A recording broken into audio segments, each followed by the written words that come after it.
Welcome back. I'd like to introduce our next speaker, Leo Lee from AMD, the power of video. Yep, thank you. Yes, hi, my name is Leo.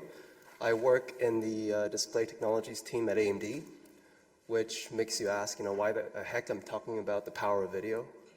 But I guarantee there's some connections here with display. But more than that, maybe you're wondering why there's a toaster on my slide. Well, I think that's a pretty good example of a fixed function hardware, don't you think? Because you could be toasting your bread in the oven, but that probably takes a long time and uses a lot of power. And by the time the oven's done with the bread, you probably made toast for your entire family and your neighbors with this nice little toaster right here, which is power efficient and fast. So if I were to end my talk here, that'd probably be all I need to say. Just use toasters and not ovens and you'll save plenty of power. But unfortunately, I got more time to waste, so let's get started. So the first question is, how do we save power? And then we'll go over some of the state of affairs with compositors and some video playing apps today. And then we'll look at a case study with Firefox, and we'll end with some key takeaways and Q&A. Okay, so how do you save power with video playback? Let's talk about the ideal. Most hardware today would have these components here. You would probably have a hardware decoder somewhere in there. There would be a graphics core. There will be some sort of DMA or direct memory access engine. And then you'll have your display hardware that would likely have some sort of hardware planes that supports scaling, rotation, cropping, color space conversion, things like that, and also blending, which then spits the final composite output to your display. And the ideal is the app would use the toaster here and do the hardware decode with the fixed function hardware, and then send, and then the compositor wouldn't actually compose the video and desktop frame buffers. It would send it directly to the display hardware and take advantage of the hardware planes and have the display toaster here do the fixed function stuff and be fast and power efficient. But the frequent reality is apps today still use graphics by default for decode, and there's good reason. Some of the hardware decoding API isn't as stable, so if you have graphics that works all the time, why would you use something that only works 90% of the time? Then also, the compositor doesn't necessarily do direct scan out with that video buffer either. They would do scaling, they would do color space conversion, and then also blend with the desktop before sending it off to the display hardware as a single composed frame buffer. So the graphics oven here is burning pretty hot and is using a lot of power. And then you have, it could be worse if the application isn't very aware of how they're using buffers. For example, if the app recreates video frames every single time they're presenting instead of reusing buffers, that might cause extra churn with the DMA engine. And I know on AMDGPU, this is especially power hungry because the current gen hardware has the graphics core and the DMA engine on the same power domain. So if you turn on DMA engine, you're going to be using a lot of power. All right, on to the state of affairs. I selected a few compositors here. I know there is a lot out there, but I don't have the time or resources to go through all of them. And you probably don't want to sit here for that either. So here's three examples, Kwin, Mutter, and Weston.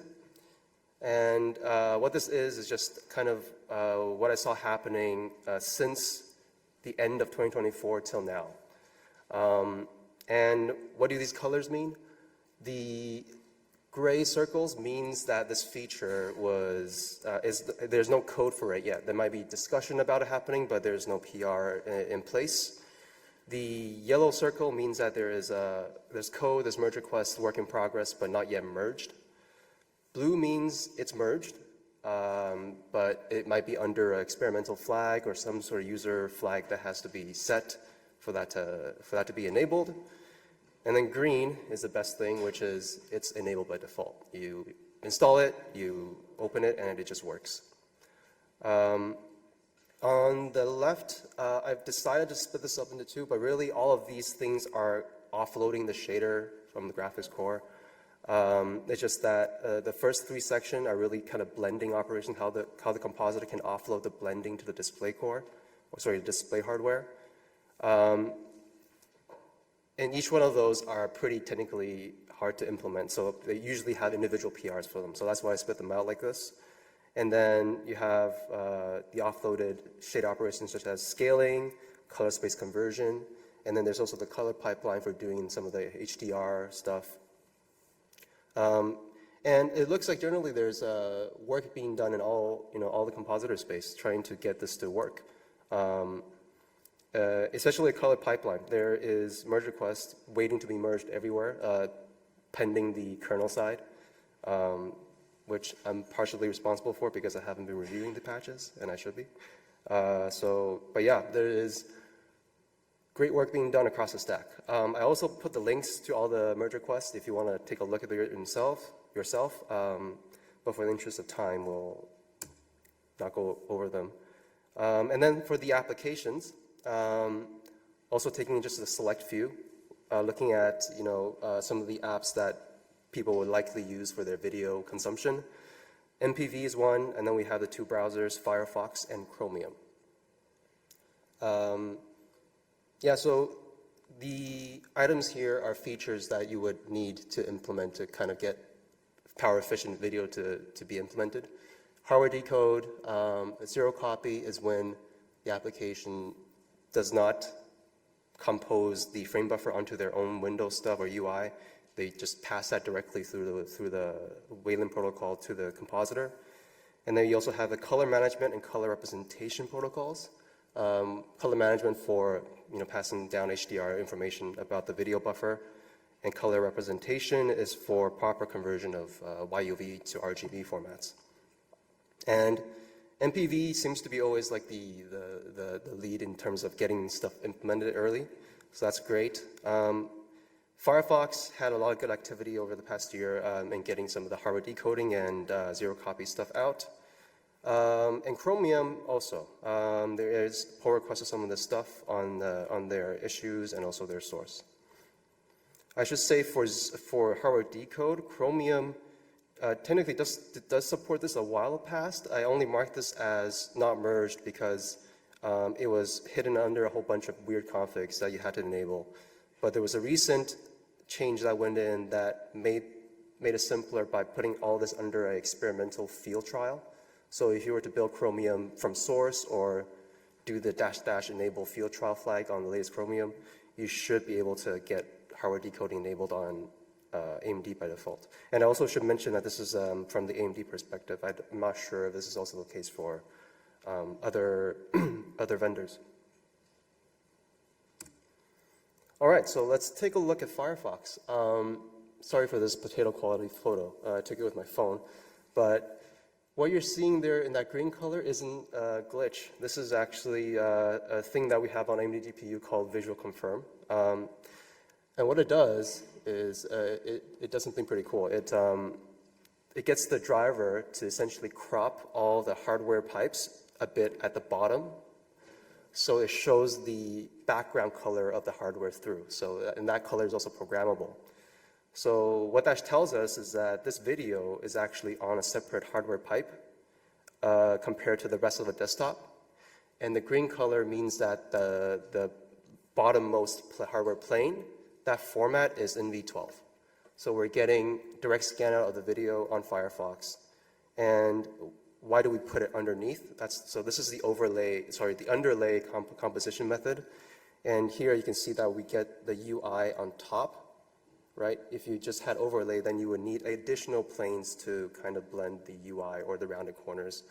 But in this case, we just have one desktop plane with a alpha punch through, like shows through the bottom plane, and then we can get this rounded rectangle and all the transparent aspects of the UI on top. And I should mention that this is with Weston. All right, so we're going to be looking at some power numbers. I just want to list like all the stuff that was used for this in case you want to reproduce this yourself. So this laptop is, the memory we used is the latest framework with the Strix Point crazy name here.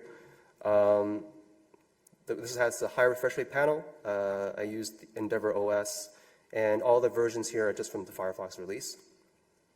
And for the video, we're using everybody's favorite testing video, Big Buck Bunny, 1080p, 60 frames per second, backlight at 80%, and the profile has been set to balanced, the power profile.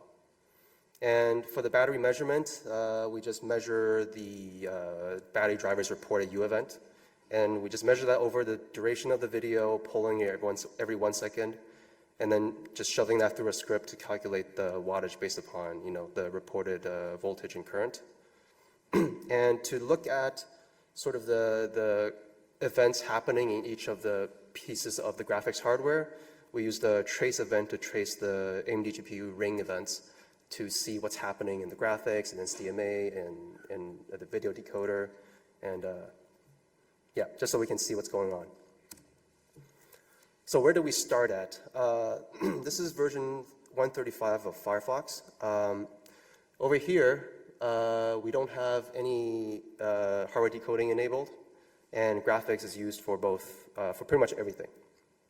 So you get this really clean trace, but it's all in graphics, and that uses a lot of power. So we're starting off with just 0% savings, minus 0 watts in the top right corner. And then what happened in version 136 was that some members of AMD worked with Martin Stransky from Firefox, who helped enable this via API decoding on AMD GPU by default. There is a Mesa dependency I didn't mention here. I might have mentioned it on a previous slide. I believe it was version, I might have to double check on that one. I think I mentioned it in a previous slide. Yeah, with Mesa 24.2. So there is a Mesa dependency, and that's because there were some via API issues that were resolved on the AMD side. So you do need that newer version. Over here, we enabled video decoding by default, but for some reason, you see that the trace gets a lot crazier. The SDMA is a lot more active.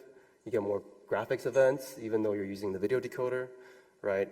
And we're saving 0.7 watts, or roughly 6% from where we started, which is better than nothing, but we really should be getting more savings from switching to the video decoder.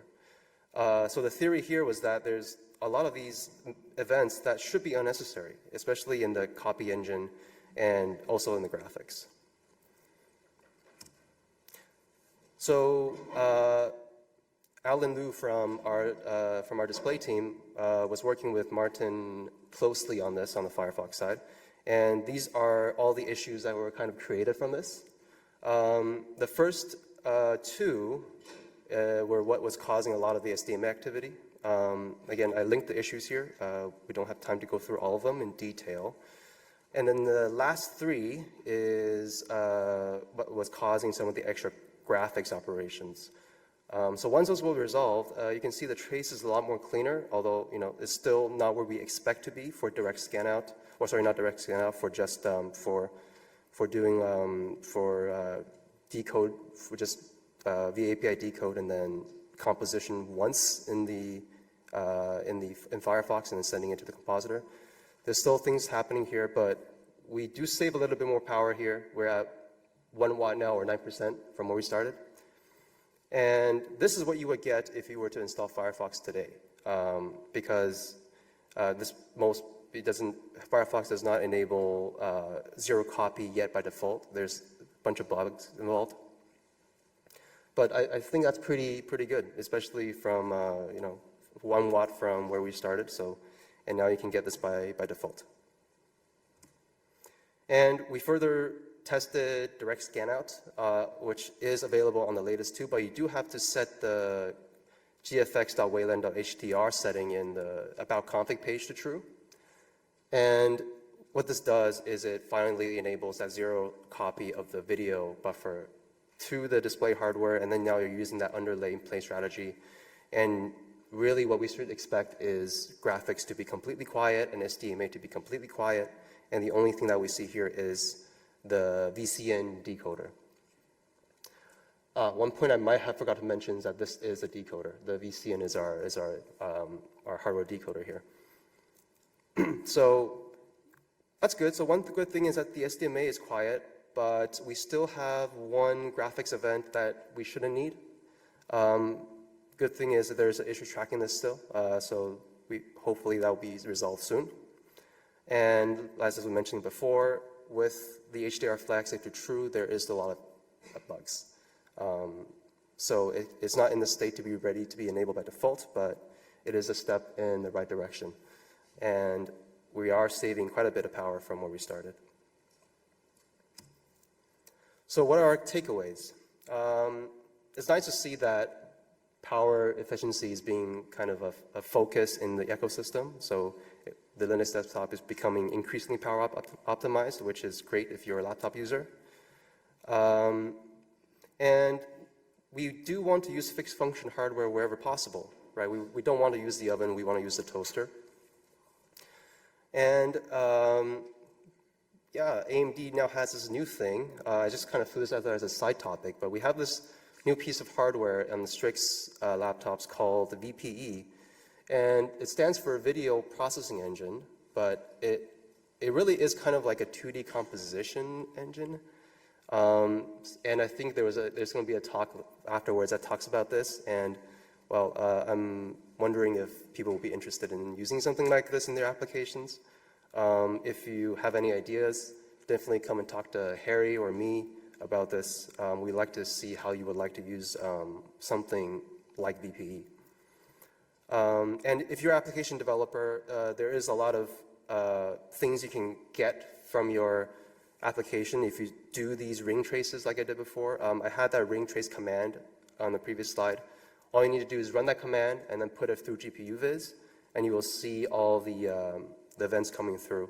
I believe Intel also has a similar instruction, but the event names are different for obvious reasons, but you could do it for them as well.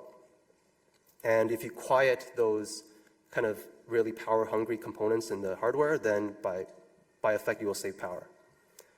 One other thing I would like to quickly mention, although I didn't show it here, was that even with the Firefox improvements, Chromium with decoding enabled, hardware decoding enabled, was still a little bit more performant than Firefox. And one of the theories that we have is that Chromium batches the video decode. So instead of decoding frame by frame and then presenting every frame, Chromium would decode maybe a batch of 10 frames, present for 10 frames, but then the entire graphics would just be idle except for the display component, obviously, and then restart 10 frames after that.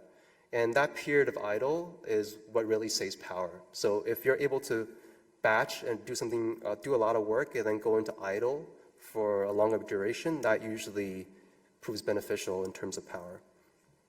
It would be nice to be able to test this. I don't yet know how I can maybe modify MPV or FFmpeg to do that batching, but that would be a nice experiment to try just to see if that theory is correct. All right, some legal stuff, and now we'll have some Q&A.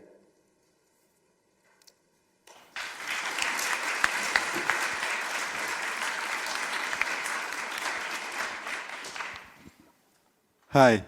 So I saw that VA API was mentioned for with hardware acceleration. Do you know if any of these projects are planning to switch to Vulkan Video for hardware acceleration? Thank you. I'm not sure personally. I've been focusing more on VA API just simply because a lot of these things use FFmpeg and it has VA API in it. But that's a good question. Yeah.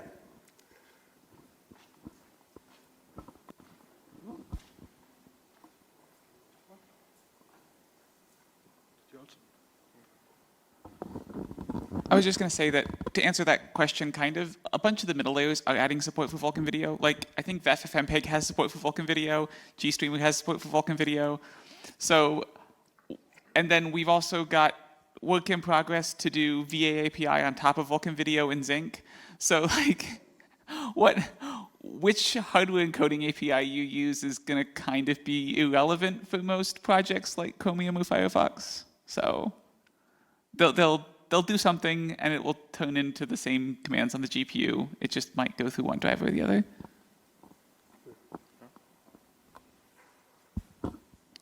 And there's also the question of if you have a YCBCR image in Vulkan, how do you present that? Do we really want YCBCR WSI? Like, would be cool, but that sounds scary.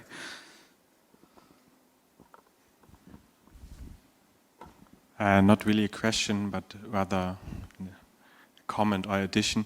That with GNOME 50, we are now shipping a new video player by default, Showtime, which is finally, I think, the first app which actually does all this by default, like hardware decoding is enabled, as well as the offloading, minus, unfortunately, some of the HDR color protocol stuff, and which we hope to finish in GNOME 50. Did I say 50 before? It was 49, which was just released. And yeah, so getting that without any configs and just. That's nice. Yeah. Sorry, what was the video player again? Showtime. Okay, sure. It's using GTK4 and GStreamer. Great, yeah. Good to know.